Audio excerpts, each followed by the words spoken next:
So I want to talk about the belief triad, which is very simple, and it's something that has to happen for a sale to take place.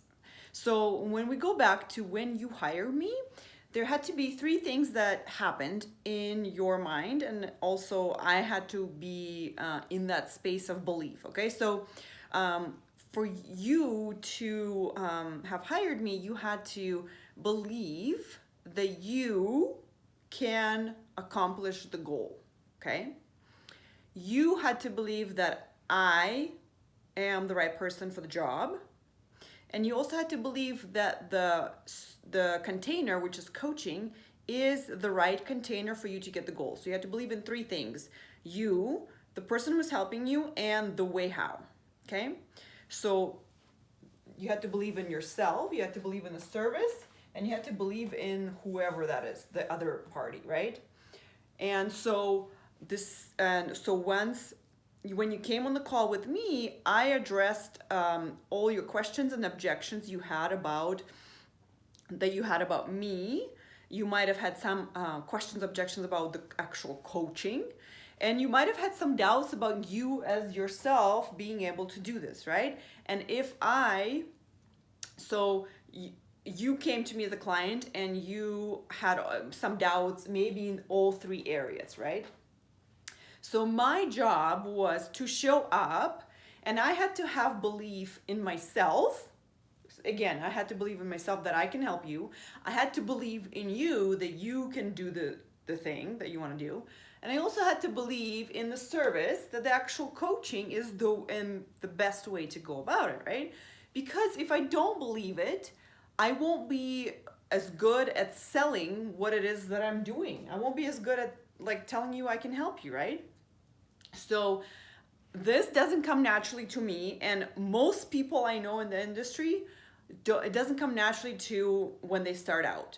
It comes with practice, and it comes with intentional mind work. Okay, so for you, you're going into the interview on Monday, and you can apply this to every single interview. So I just realized that this process that I do for my consultation is what you can do for your interviews, because it's basically the same thing. So for you, as you are preparing to go into your interview, you are basically a person offering them a service which they may or may not want to buy. Okay, so it is available to you to set yourself up to have full belief in all three areas. And I think I will do a different video for you on how exactly to do that. But right now, for this video, I just wanted to teach you that this is called a belief triad, right? And so there has to be, the triangle has to be complete. People have to believe, you have to have belief in all three for people to buy. Okay, so when the people at the library, the higher up people, when they are going to purchase your service, they're going to say, okay, you can come work for us, we'll pay you money. They have to believe that you can do the job. They have to believe that the way you will do it, like the service, that you showing up and you doing your processes, your ways, your management style, the way you do things, your service is the right fit for them. And I mean, they're hiring, so they already have full belief that they can hire, right? So that's kind of not non-issue for an organization, unless that person is very pessimistic. Actually, can totally happen easily, right?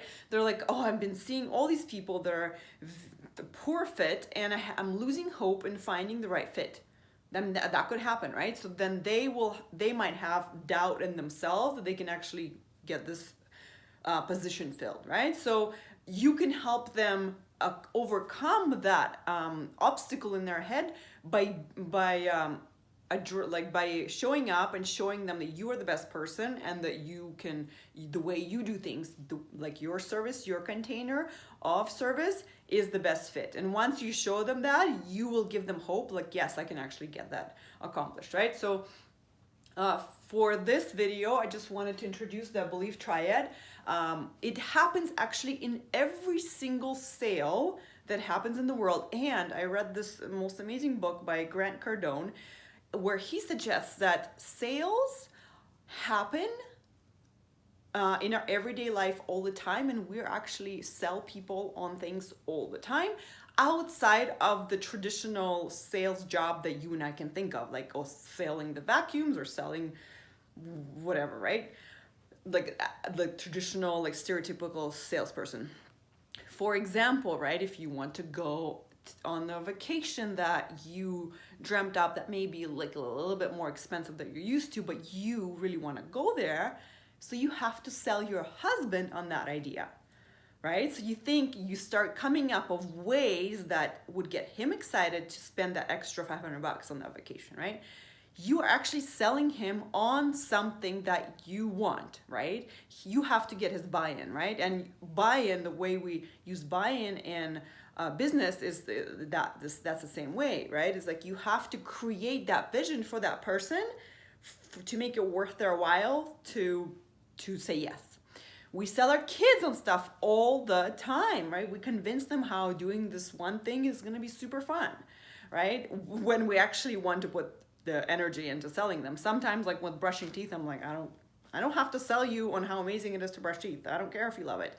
We're brushing teeth. But on some things like skiing, we had to do a lot of selling for them to paint a picture of how we're gonna ski together as a family, and how it's super fun, and how we're gonna go have hot chocolates, and how we can do whoosh, whoosh, whoosh and go through the woods, right? That was a lot of selling them on the idea that this is something worth investing time and effort into, because they didn't want to do the lessons, right? So I wanted them to have that vision in their head to put the work in, right? So the same thing we do this all the time, and we also sell ourselves on things in our head all the time.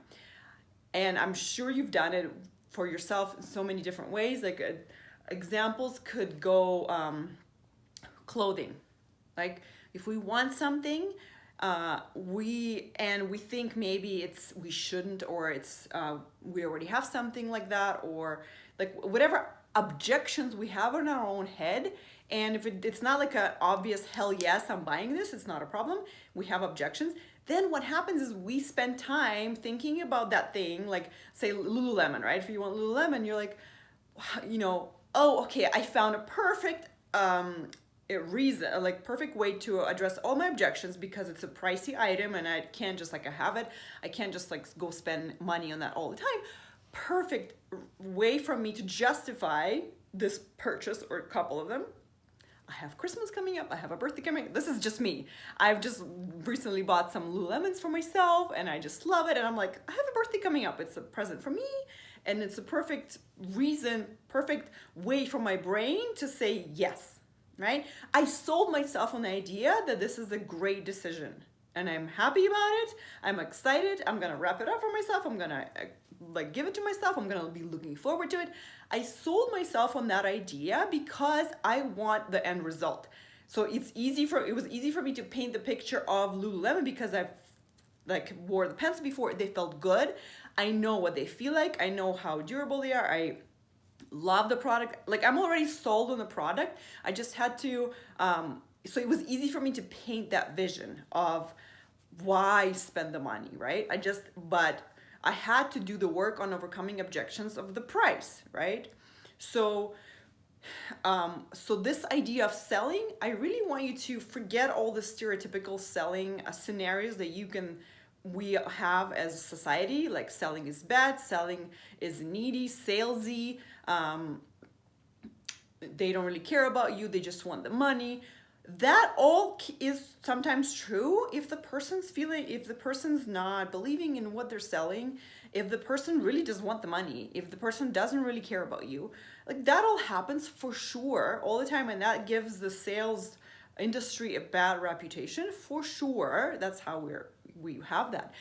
But what I have learned to see is that it is true that we do sell ourselves on ideas and things and experiences, and sometimes we sell ourselves on doing something uncomfortable for somebody else.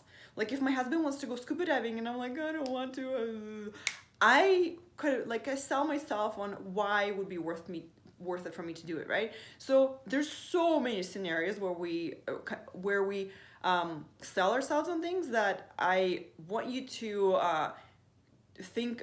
find ways in your life that you already see that happening, and then it'll be easy for you to understand that and apply that, like kind of like see the interview really being people, right?